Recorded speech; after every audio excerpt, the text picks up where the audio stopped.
Well, what do you think? Can we start, Greg? Yeah, I'm ready. Okay, great. Well, good morning, everybody. Welcome aboard. Actually, new guests are joining us. Besides, we don't want to wait the others, so we can start slowly. Again, nice to see you today. Another webinar about product management with Greg Prigrill. Maybe we have familiar faces on our events. So we provide consulting services about product management as qualified one with Greg Prigrill. Greg is a very experienced consultant about product management. Previously, he worked in leading technology companies like SAP, IBM, Microsoft, and today he provides consulting services about product management. He gives numbers of trainings in big companies again in the world like Samsung, SAP, and numbers of others. Besides, we provide trainings and consulting in Turkey also. For example, in HTK with İlhan Bey and their cluster and other companies, we provide very valuable training and studies, workshops. So the responses are very good. Thanks a lot, Greg, for your contributions.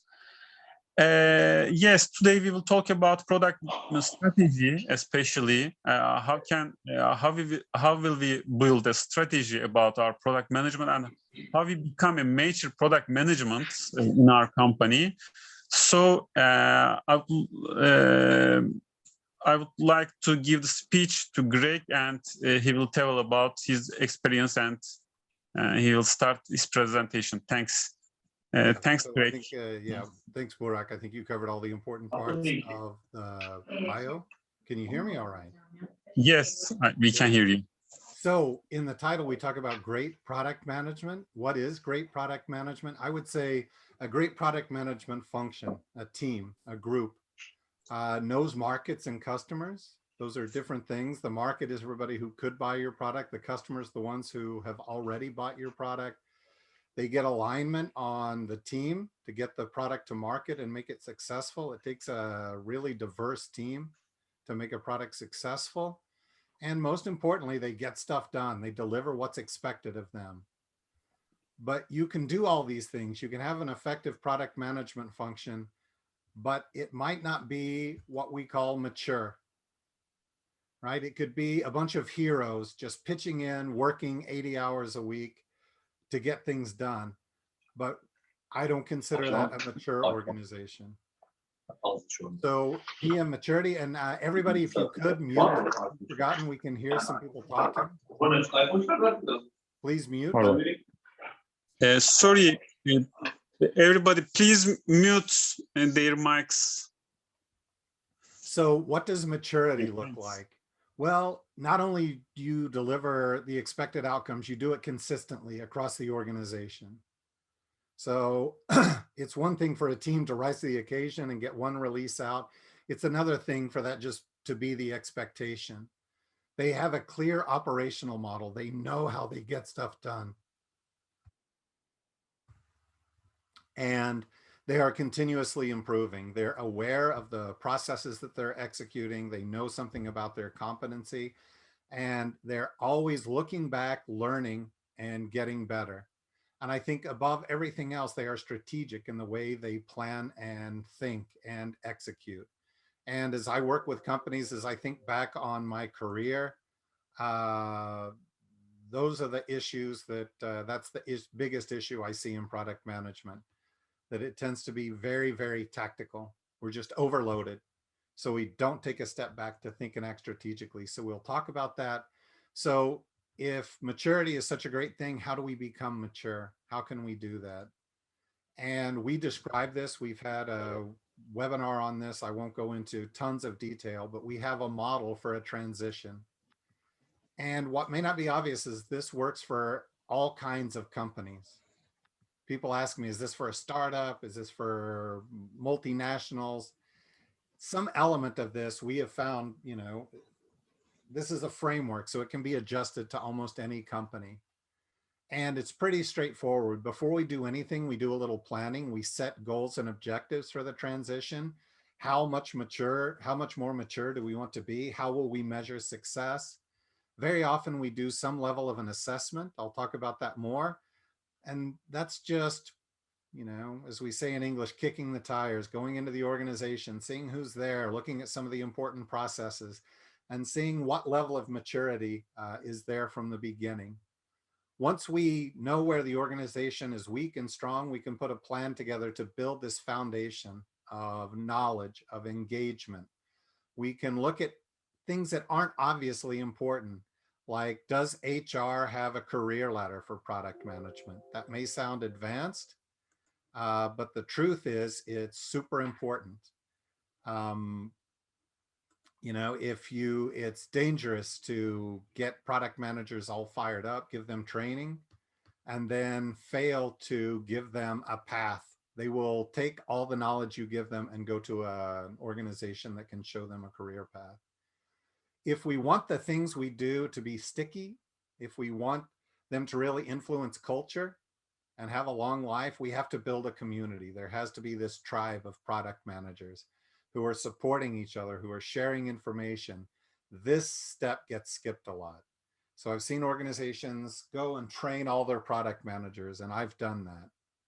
But if there's not this community afterwards to hold them together, yeah, they will slowly go back into old habits. As we build the community, we start step by step looking at this operational model that I talked about. How do we build a roadmap? How do we get input from the market? How do we make decisions about what we're going to invest in? Product managers are probably involved in, I don't know, 50 processes. There are probably 5 of them that are really critical that, you know, the organization needs to be on top of. And then this just keeps going. And the goal is to get to a state where we're just continuously improving. This isn't some big initiative where we stop and try to change things radically. Every time we release, every time we do anything, we're just getting a little bit better. So what does an assessment look like? What is it? Yeah, this is how we determine the maturity of an organization. And there's another webinar where we talk about it in more detail. The reason I brought it up here is I wanted to talk about how we measure maturity, what you can look at in your own organization to assess its maturity. And there are 3 dimensions that are important. The first one is we have to look at your processes. Processes are just things that turn inputs into outputs. They turn a bunch of market feedback into a roadmap, for example. That's kind of simplified. But if you're not aware what your important processes are, if you're not managing them, you're probably not very mature. We look at the professional competency of product management. Do they have the skills they need? And many times they're pretty well prepared to do what they have to do day in and day out, but they don't understand product management end to end. There are gaps that they're not even aware of. Some organizations don't have any plan in place to help them grow. And I would say product managers can make a huge difference in business performance. So it's worth investing in them. And then we have to look at the way the organization is set up, because you can have really mature processes. You can have the best PMs in the world. If the organization isn't set up the right way, there's still a big risk of failure. Assessments take, you know, between 2 days and 2 weeks. It depends on our goals and how much data we want to collect. We usually talk to everybody on the extended product team, leadership, engineering, PM, and we get an idea of, yeah, how likely is this organization to consistently deliver, you know, great results. So if we dig into the maturity model a little bit, you know, we can look at professional competency. Again, are the product managers prepared to do what they need to do? And you can see what some of the key questions we would ask there are. Do they have a common conceptual foundation? Do they all know what a product is? Do they understand product discovery the same way? Do they see their role the same way? Because what I've seen in big companies is different business units do product management differently. and it causes this impedance when they try to talk. And it's much harder to share and learn. When we look at process maturity, I mentioned this before. Do you know what your key processes are? In some organizations, product discovery, finding new products is absolutely critical. In some, it's not that important. So given your goals and objectives, which we'll talk about later, which are the processes that you need to invest in first? I'm working with a company now. They want to innovate. They have some mature products. And what's important to them now is learning again how they can innovate. So we'll look at their portfolio process. We'll look at their product discovery process, and we will improve those. And then when I look at organizational setup, again, this is kind of an HR topic. Are there clear roles? Do people know how they can progress? That's what a career ladder is. Is there a development plan for PMs in general? Are we getting them the training and coaching that they need to grow and be more effective? Here is a dashboard. We generate this as part of the assessment, and it's just a very clear way to see that we calculate an overall maturity score. It's a weighted average of scores on those 3 dimensions, and we can decompose each one of those. In process maturity, we go and have a questionnaire, we do interviews. For professional competency, product managers fill out a self-assessment, and then their manager fills it out, so that we can see their strengths and weaknesses and identify disconnects. Where a PM thinks they're doing great, the manager thinks they need to improve, and for some reason that hasn't come out, we can do that. So we build this weighted average. At the beginning, you can see this organization was a little bit less than a 3. The highest is a 5, and probably not desirable. Probably somewhere in the 4s is like this happy point where, you know, that last mile is really expensive. So we can look at this, and based on this model, we can do a simulation. We can figure out which investments will yield the biggest results, will change the maturity score. So if you're thinking now, wow, yeah, maturity sounds like a good thing. Consistently delivering what's expected is great. How can I accelerate that? I mean, maybe my organization is already getting better just through experience. And of course, the answer is it depends. But one of the key factors that determines how you will approach improving maturity is the type of organization you are. And this is a continuum. So, you know, I've just picked out 3 spots on the continuum where I, you know, talk to people and I see, patterns.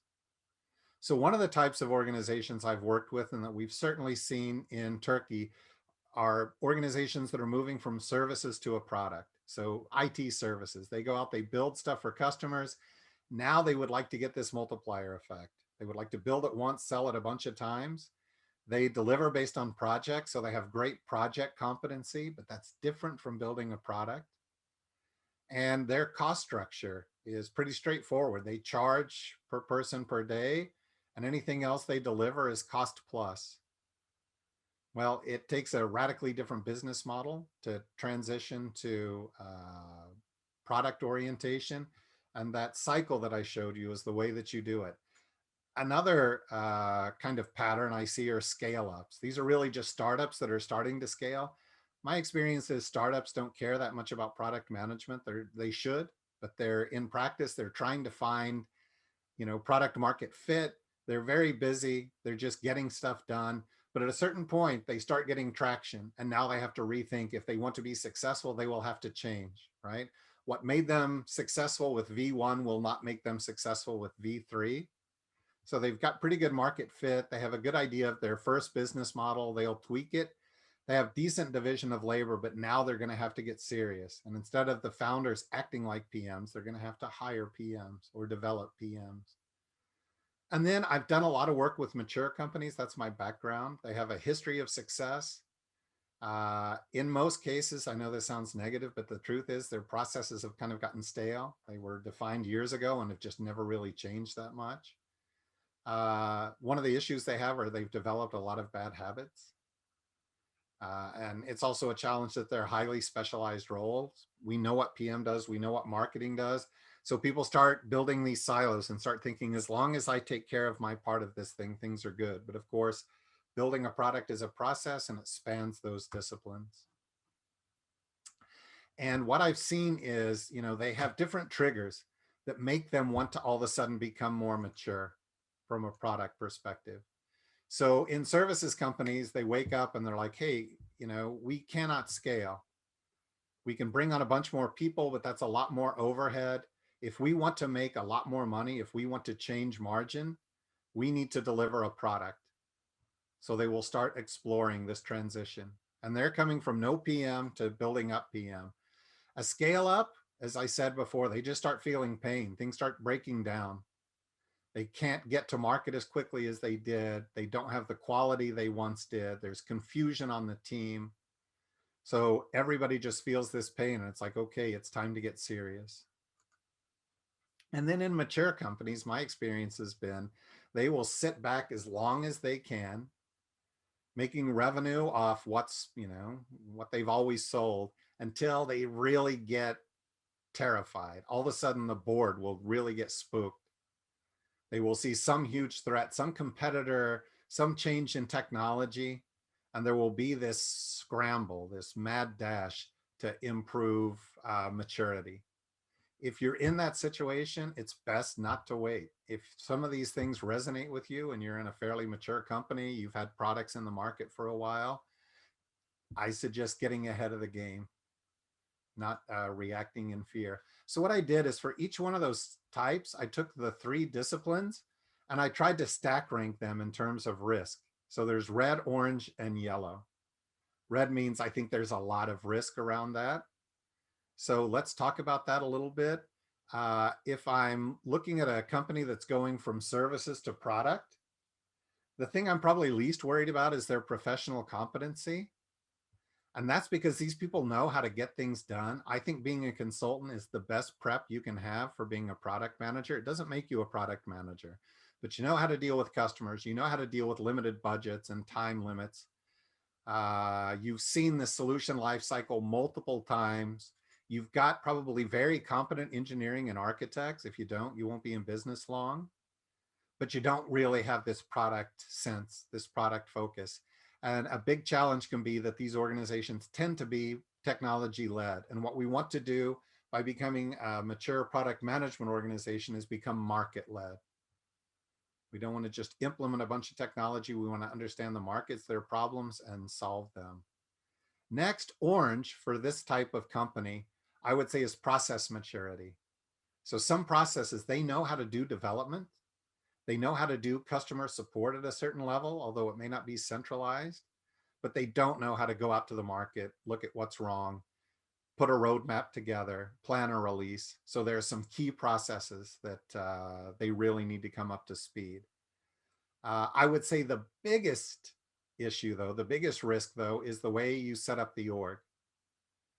And the product business from a business model perspective is way different than the services business. And I believe pretty strongly you have to firewall the product business a bit. You have to insulate it from all the ins and outs, the daily stress and emergencies that are related to projects. So this idea of isolating it is something you have to think very deeply about. And again, the power, if I look at how decisions are made, tends to be technology driven, and that's not what we want. We don't want to become a research organization. We want to become a product organization. So that's what it looks like for companies that are moving from services to product. If we think about scale up, I'll go the opposite direction in terms of risk. Their biggest issue is process. They have some experience. They've gotten things done. They probably are new enough if they're founded now. Now it's mainstream, these ideas of product management, marketing. The structure of the organization itself isn't a mystery. It needs to be tweaked, but their processes are immature, and that's what's killing them. What they used to handle with a phone call or an email or just a decision on the spot changes. So they really have to understand what's important to them. And it may not be obvious. It may be something like support. It may be like, marketing or sales, but they have to look at their processes. That's their biggest risk. The next biggest is professional competency. Once again, being a superhero does not scale in product management. The pros they have there is that they get stuff done. If you're in a successful startup, it's because you know how to get stuff done. But you tend to be very tactical. What are we doing tomorrow? And you're exercising a narrow slice of PM. PM is a huge discipline. So that's would be the next thing. If you're in a scale up, I would really look at the processes. These aren't mutually exclusive. I would look at professional competency, and I would also, keep an eye on setting up the org. But in terms of risk, where you'll fail, process is really critical. And if we look at a mature organization, I talked about these kind of stale, brittle processes. That's an issue, but that's kind of towards the middle. Professional competency over time, most of them basically get that right. They have the benefit, having grown, of hiring people from the outside, and that external DNA helps them improve. Where I see a lot of problems are the way that the organization has been set up. So as I said before, there's high specialization. We create silos functionally. And then there are weird, the org chart doesn't show you how decisions really get made. There are powerful people that, take the place of the market and randomize the team sometimes. The team thinks it knows where it goes, and all these people are swooping in and saying, no, I want you to do this, I want you to do that. Should we take a couple of questions? I feel like I'm talking too much. Does anybody have any questions up to this point? We'll take questions at the end too.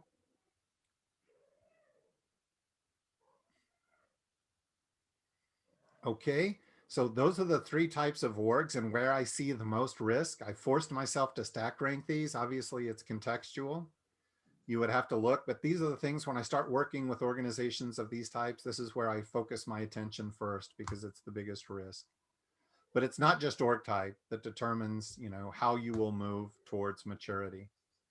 A big factor is how committed management is to it. Are they just giving it lip service? And I've seen that, oh, let's train the PMs and then, we'll let them go.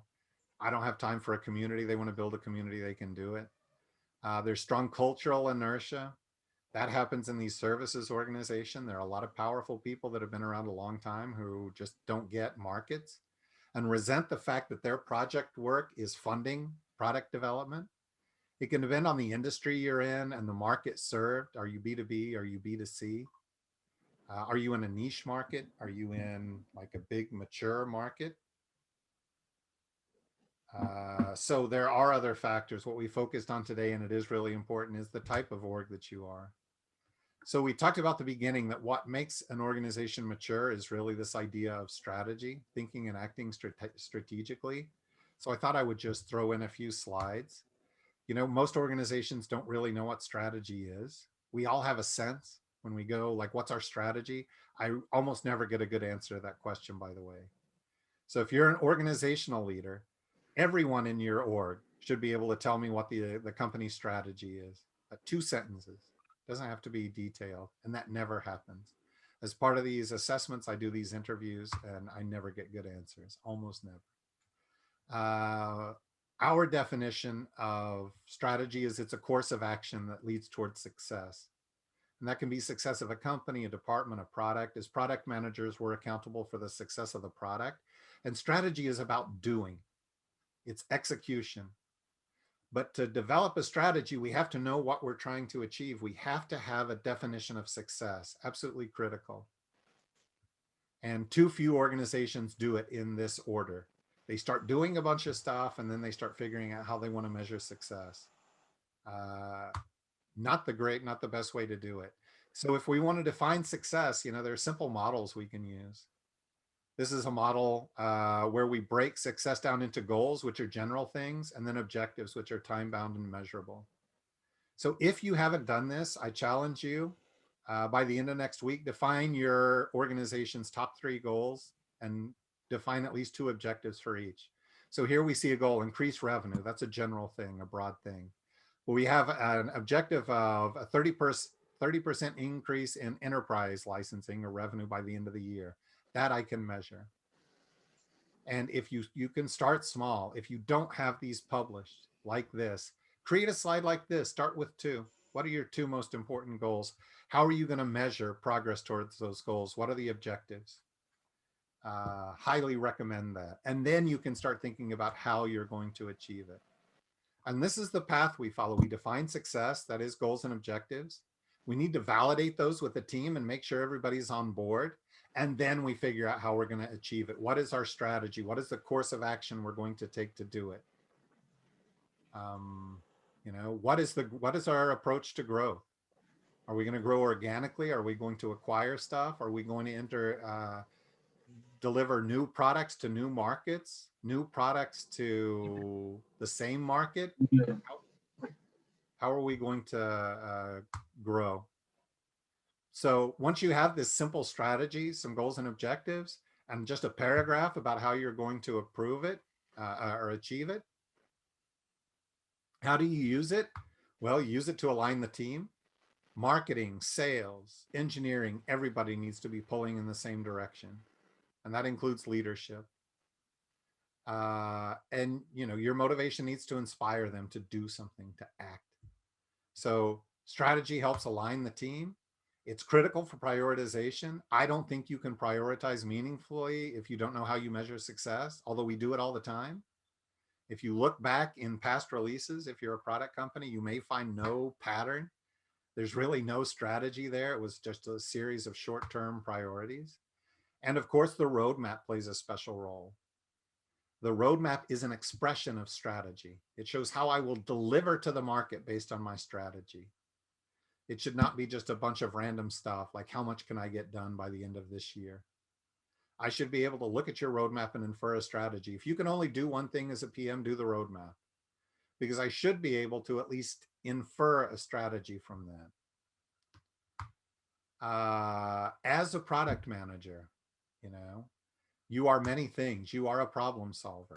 You are a negotiator. You're coordinating the efforts of others. If you're smart, you're educating others about what a product is, about what product management does. You're educating them about the markets.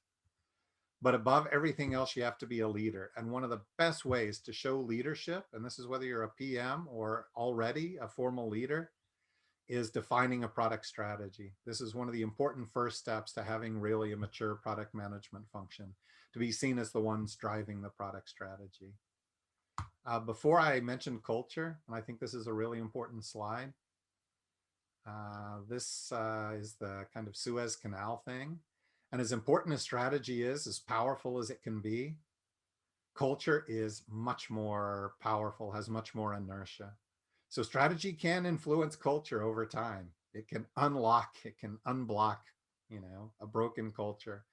But remember that over time, especially as leaders, you're going to have to influence the culture.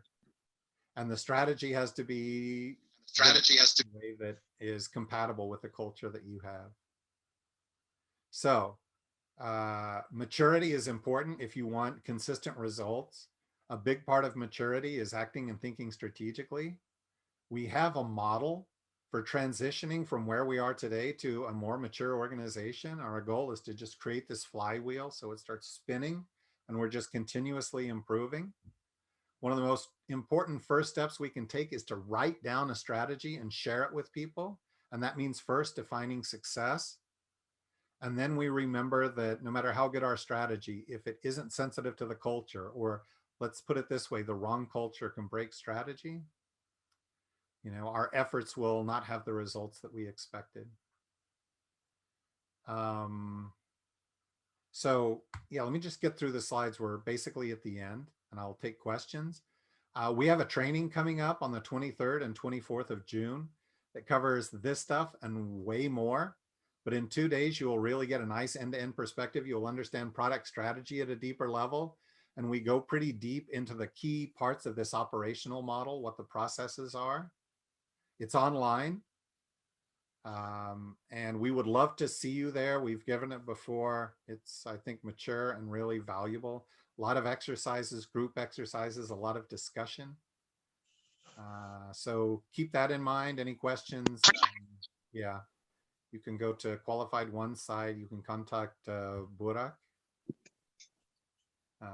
Hello at Qualified One is one way to get I think somebody's got a... Yeah. Hey, Cool. Greg. So yeah, happy to take any questions. Bu Well, delete edilen this, niye burada geliyor ki? can we mute? Ha, ona anladım. Bu silindiği I de think onaya it's geliyor zaten. Berke. Aynen Yes. öyle. Hear you. Burak, Yani probably you can turn it silinmesine off. onay veriyor musun gibi bir şey Yeah, yani. you're right. Tamam. Greg, O zaman- can you mute him? There we go. Hey, okay, great. Well, thanks a lot, Greg, for your presentation. It's Q&A session now. We would like to hear your questions and your comments now. Well, there's a question, I think. Will there be another session about adjusting strategy to culture? You can do that. Right, Burak? Yes, sure. Why not? Actually, maybe we have a pool about the most wanted topics about product management. So we started with product strategy, and by the following days or weeks, we are planning to make a webinar about prioritization, road mapping, maybe the role of product manager as a position. And we can add this topic by the following days, right, Greg? Yeah, absolutely. I love the idea. I have thought a lot about it. I have like a bunch of slides here and there, but I don't think I have a presentation on culture and strategy, and would love to put that together. Yes. Another question I see. I think it's easier to make the mindset shift from service to I'm product ready. Yeah, in go each ahead, sorry. company. What would be advice in an enterprise company to make that shift? So making the shift from services to product is easier in B2C. Yeah, in my experience, I'm not sure how that applies. You know, most of the services companies that I see adopting product are these IT services, and they primarily cater to, the enterprise. The best advice I can give is look at the risk profile I put together and realize that the way you set up the org very early on is super critical. And where I've seen that fail, it is a hard transition to make. It's possible, but I would make sure that I understand what it means to take a product to market, namely that it's going to be months and months of development with probably little or no revenue. That's usually the deal breaker for services, leaders. Like, where's the money? I was like, well, we have to take it to market. And the fact that you can take it to market and still fail doesn't help. But I would really look at the org. I would get some outside help, whether that's hiring people who have done it before, whether that's bringing on a consultant for a period of time, because the first time through it is really hard and it's super expensive to learn these basic lessons on your own. So that can be a great investment. It doesn't have to be, if you're hiring people, you may pay a little more money, 10 or 15% more, let's say in salary, 20% more, but it could be well worth it. Not only in just the knowledge, but in the influence they'll have on the team. Bring somebody in who can help you plan it and help set expectations. That's really important up front, is to get leadership together and say, guys, this is what it's going to look like. If we want to ship products, it's not the business we have today. It's a different business, and there's tons of upside. There's a bunch of upside if we do it right, but there will be this valley of tears. I hate to say that, but you are not just going to flip a switch, launch a successful product and be happy. It usually doesn't happen that way. There's some learning. It takes a while. So you have to make sure that you're prepared for that mentally and I guess financially. If there's more specific questions, I can go into more detail. And maybe if I move this over here, you guys can see it. A big problem is breaking the silos. Yeah, I think that is making an adjustment to culture. I think that's a big part of it. And in that case, it's changing leadership. So allowing these silos to function. Okay, let's say some of it is just habit. They're not used to talking to each other. We can address it. But there's also a lot of dysfunction. And I think very often that is leadership failure. I don't know how else to put it. So yeah, that culture comes top down, and leadership needs to have a clear idea of who does what, how decisions get made, and needs to stick to it. And in the early days, we talked about this transition. Management is going to have to conspicuously support product management. They're going to have to come out and say, look, we're investing in this function. This is how Google does it, Microsoft does it, SAP does it.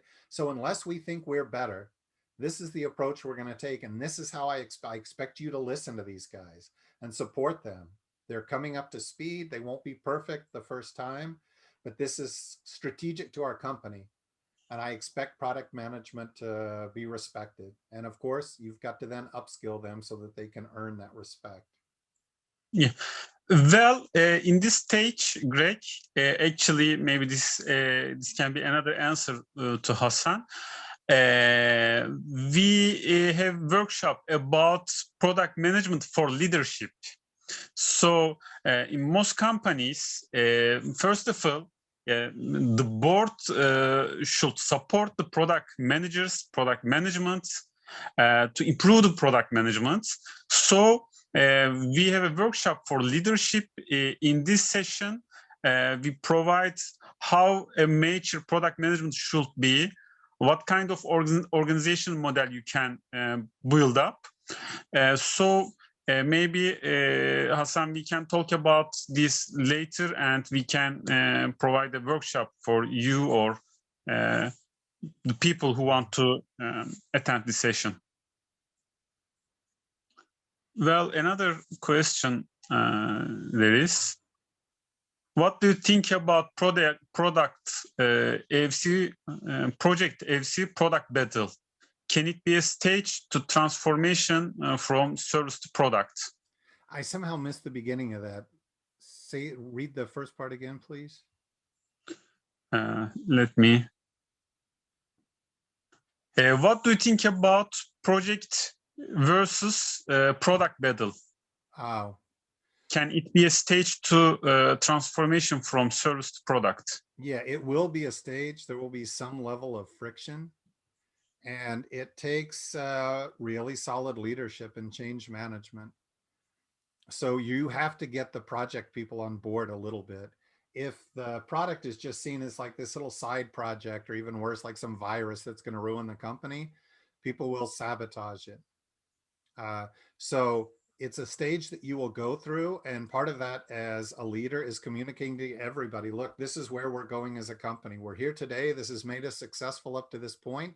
To get to the next step in our maturity, this is the direction we're going. And it doesn't mean we won't do projects or that those skills aren't important, but you have to position how that will work and explain that, look, there will be a transition period that's going to be a little painful. The product will consume a lot of money, but we expect business benefit for everybody. But it's a tough one. It is a clear transfer of power from people who are used to doing projects to people who run products over time. And, you know, how easy is, you know, changing who makes decisions? It's usually not. So it takes really skillful leadership and change management to do that right. Yes. And transition is an individual topic, a very major topic about product management, right, Greg? We have provided another webinar about transition. Yeah. Transition of being a project company into a product company, or let's say service company, from a service company to a product company, is completely another approach. Being a major company, the mindset is different, the processes are different. So people from top of the company, from the operational level, should know about the difference and should tune their, align their operations, right? Yeah, for sure. That model that I showed you, it's really a framework. It can be sized down, it can be sized up. Those are the steps you follow, regardless of the type of organization. Obviously, the difference is the things that you emphasize there. And of course, it's contextual. You know, I've gone to companies that have pretty good product management. We don't spend a lot of time building the foundation. It's there, right? We might do a little work. We might spend a lot more time building a community. So we're sharing information. I can't tell you how important that is. Product managers tend to feel very isolated. They're very busy.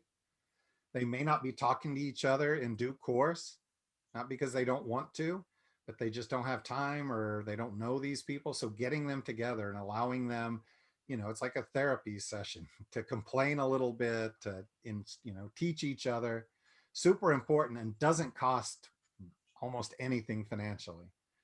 Like, it costs a little bit of time. It takes a little bit of coordination, but we've helped people put those programs together. We've hosted collaboration platforms. There's a lot of stuff that we can do to help organizations build this community. And most of it isn't like super expensive. Well, there is another question from Hamza Bey. What is the critical point between PM and marketing, sales, and product development? It's a good question, and I will try to answer that top down. And I didn't mention this when I was talking about strategy, but if I think about product strategy by itself, it's not that powerful, but it's part of a network of strategies. So there is a sales strategy, there is a marketing strategy, there is a technology strategy, there may be a technology roadmap. But all those things should be aligned to what we're taking to market and trying to make successful. So, one way to answer that question, the critical point between all those is product management. That is your job, to connect these people, to get them all executing on a common product strategy, and then encouraging them to act strategically and align that with your product strategy. So I've been in a situation where I was trying to launch a new product. I went to talk to marketing, and what they were interested in was brand marketing. They wanted to raise the brand of the whole company, which makes sense. That will help my product, but it doesn't help me sell my product tomorrow. I needed product marketing. So the whole organization needed to step back and take a look and say, look, new products are important to us. The marketing strategy today does not support our company strategy, this brand marketing. We're not getting rid of it, but we need to switch emphasis so that the new products we're bringing to market, which are going to ensure we have revenue in the future, are getting the support that they need. So I would say you should think of product management as the hub between all these people, aligning them based on a product strategy, and then they need to act strategically on a strategy that's aligned with the product strategy. And there you have something super powerful, where we all know what success looks like and agree upon. We agree on how we're going to get there. And you will find that a lot of this, in some organizations, there's a lot of tension between sales and marketing, between marketing and PM. If you go into a forum for PMs, they're complaining about marketing, engineering, and sales. If you go to a sales forum, they're complaining about PM marketing. So, we have this tension. Best way to get through that is to get everybody aligned strategically. So I hope that helps. Thanks, Greg. Another question or comment, maybe Ilham Bey, you can say something about that. Okay. Okay, I think it's okay for now. Well, thanks a lot for joining us today. Hope it was beneficial for you. Thanks a lot, Greg, for your contributions. Always a pleasure. Really enjoyed it. If you want to talk more, just contact Burak and we can set something up just to chat if there is something that resonated with you, something you found interesting. And we will throw this idea of culture and strategy, right, Burak, into the backlog. And I would love to see a webinar this year on that. Yeah, we can work on it. Great. Thanks a lot. Thanks, everybody. Thanks a lot, everybody. Have a good day, week. Okay. Talk to you later. Bye.